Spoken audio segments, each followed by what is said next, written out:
မင်္ဂလာပါခင်ဗျာကျွန်တော်ဒီနေ့လေ့လာမယ့်အမျိုးအစားလေးကတော့မေခွန်း၃မျိုးပေါ့နောက်ဆုံးမေခွန်း၃မျိုးလေ့လာခဲ့တဲ့ဒါကိုပေါင်းပြီးတော့မှလေ့လာကြည့်မယ်ခင်ဗျာနောက်ဆုံးနံပါတ်1အမျိုးအစားလေးကတော့မိုင်းလားမလားလို့ဒီပဲရတယ်နောက်တစ်ခုရပလောင်လိုလားမလိုလားနောက်ပြီးတော့ဗရေးရန်ဘီလားပြီးပြီလားတို့၃မျိုးကိုပေါင်းပြီးတော့မှဘယ်လိုအခြေအနေမျိုးမှာသုံးလို့ရလဲမေးလို့ရလဲဆိုတာလေးကိုလေ့လာကြည့်မယ်ခင်ဗျာမှတ်ရှိအနေနဲ့ဒီမေခွန်း၃မျိုးလုံးကဗမာထိုင်းမေးရမလဲဆိုရင်ကရိယာ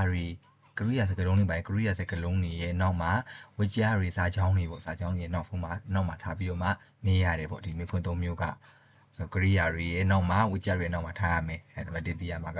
နောက်တစ်ခုချင်းစီဘယ်လိုလုပ်မလဲဆိုမိုင်းဆိုတာကဘယ်ချင်းတွေမှာမေးမလဲဆိုရင်လားလို့မလားလို့လားမလားလို့မေးချင်တဲ့အခါမျိုးမှာပေါ့လားဖြစ်ဖြစ်မလားဖြစ်ဖြစ်အဲ့လိုမျိုးမေးချင်တဲ့အခါမျိုးမှာမိုင်းကိုသုံးမယ်ပေါ့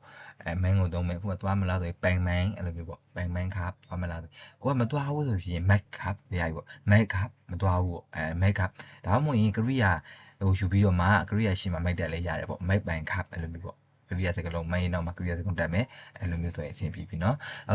က်တစ်ခုကဘယ်လိုမျိုးလဲဆိုရင်ဟုတ်တယ်ပြင်မယ်ဆိုရင်ခပ်ကရိယာစကားလုံးရဲ့နောက်မှာခပ်တက်လိုက်ပေါ့ပိုင်ခပ်အဲ့လိုမျိုးသွားတယ်ဆိုရင်ပိုင်ခပ်ဆိုရပြီနော်နောက်တစ်ခုရစ်ပလောင်နေမေးမယ်ဆိုဘယ်လိုမေးမလဲဆိုရင် तू ကဘယ်ချင်းနေမှာမေးလဲဆိုရင်ဆန္ဒကိုမေးချင်တဲ့အခါမျိုးမှာရစ်ပလောင်မေးခွင့်မျိုးစားသုံးမယ်ပေါ့ तू ကအဒီဘက်ကလှုပ်လားမလှုပ်လားပေါ့အဒီဘက်ရတယ်ဘယ်လိုမျိုးဖြေမလဲဆိုရင်အငင်းနဲ့ဖြေမယ်ဆိုပလောင်ခပ်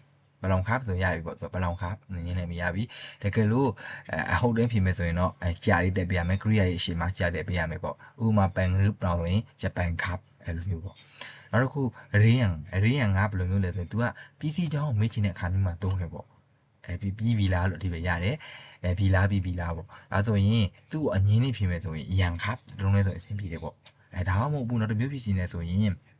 ဥပမာပန်ရီယန်ဆိုရင်ကရိယာကိုအငင်းလုံးမယ်အဲ့ဒါကြီးရှိမှရန်တက်ပြရမယ်ပေါ့ဥပမာပန်ရီယန်ဆိုရင်ရန်မိုက်ပိုင်ခပ်မသွားသေးဘူးပေါ့အဲ့လိုမျိုးဒီပဲရတယ်နောက်တစ်ခုသွားပြီးဖြစ်ချင်းကရိယာရဲ့နောက်မှာလဲရောက်တက်ပြီးမလဲရောက်ဆိုတာပြီးပြီပေါ့ကရိယာရဲ့နောက်မှာဆိုတော့ပန်ရီယန်ဆိုရင်ပန်လဲရောက်ခပ်အဲ့လိုမျိုးဆိုအဆင်ပြေတော့ပါခင်ဗျဥပမာလေးတွေလုံးကြီးကြည့်မယ်ခင်ဗျဥပမာလေးတွေကြည့်မယ်သွားလားဆိုရင်လာမေးခွင့်ဖြစ်တဲ့အတွက်မိုင်းနေမိမယ်ပိုင်မိုင်းခပ်သွားလားဒါဆိုရင်သွားတယ်ဆိုရင်ပိုင်ခပ်ဆိုရပြီပေါ့မသွားဘူးဆိုရင်မိုက်ခပ်တုံးလဲဆိုအဆင်ပြေရနောက်တစ်မျိုးဖြစ်ချင်းတော့မိုက်ပိုင်ခပ်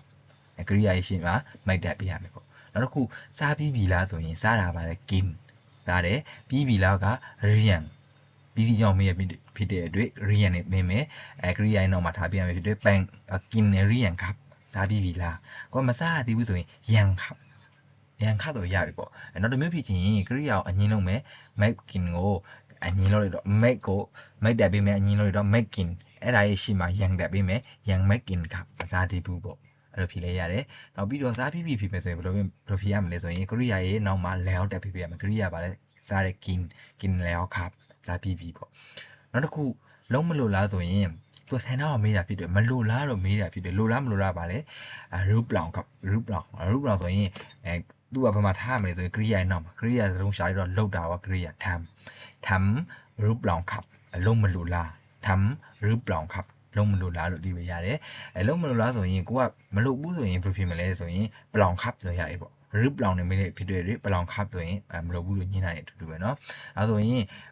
လုံးမယ်ဆိုရင်ဘယ်လိုဖြစ်မလဲပေါ့သူအလက်သိနေရှိမှကြာတက်ပြရမယ်ဘယ်မှာတက်ရမလဲဆိုရင်ကရိယာရဲ့အရှိမှကြာတက်ပြရမယ်ပေါ့လောက်တာทำจะทำครับလုံးမယ်